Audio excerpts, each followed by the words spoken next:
ఏం చేయాలని చూశారు. కానీ విధి అంతకంటే బలమైనది.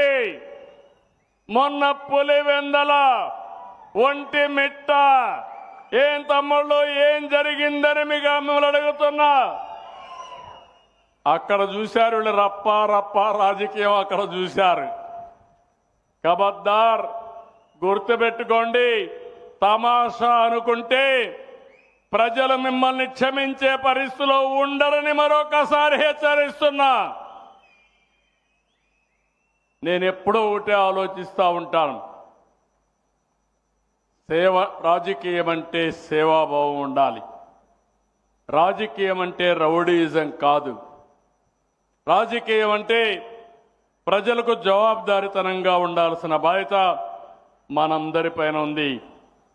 ఎన్నికల కంటే ముందు ఒక మాట చెప్పాను, సంపద సృష్టించడం తెలిసిన పార్టీ ఎన్డీఏ. మళ్ళీ మీరు అధికారం ఇవ్వండి, అభివృద్ధి చేస్తాం, సంక్షేమాన్ని ఇస్తాం.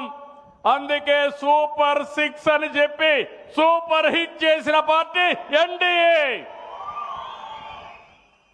ఏం తమ్ముళ్ళు మిమ్మల్ని అందరిని అడుగుతున్నా, ఏమమ్మా మీరు చెప్పాలి ఆడబిడ్డలు, ఎన్టీఆర్ భరోసా పింఛన్లు మన నియోజకవర్గంలో 39,641 మందికి 4,000, 6,000, 10,000, 15,000 రూపాయలు ఇస్తున్నాం. అవునా కాదా అని అడుగుతున్నా. అవునంటే గట్టిగా చెప్పండి అవునని. తల్లికి వందనం అందరికీ ఇస్తామని ఒక బిడ్డకే ఇచ్చారు. కడవందరిని చిన్న చూపు చూశారు. ఇప్పుడే బస్సులో వస్తామంటే ఇక్కడే ఉంది ఆడబిడ్డ, 6 మంది పిల్లలు.